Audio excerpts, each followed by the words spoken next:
To send cryptocurrency from Uphold to your Tangem wallet, follow these simple steps. Set up Tangem wallet. First, ensure your Tangem wallet is set up through the Tangem app on your phone.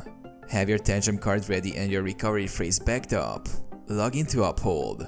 Open the Uphold app or visit the Uphold website and log into your account. Navigate to the Send section. Once logged in, locate the Send option. Select the cryptocurrency you wish to send. Obtain Tangem wallet address. Open the Tangem app and go to the Receive section. Choose the cryptocurrency you want to receive and copy your Tangem wallet address. Paste address in Uphold. Go back to Uphold, paste your Tangem wallet address in the recipient field. Enter the amount of cryptocurrency you want to send. Confirm the transaction. Review the details and confirm the transaction. You may need to verify the transfer via 2FA or email. Wait for confirmation. Once the transaction is confirmed on the blockchain, your cryptocurrency will arrive in your Tangem wallet.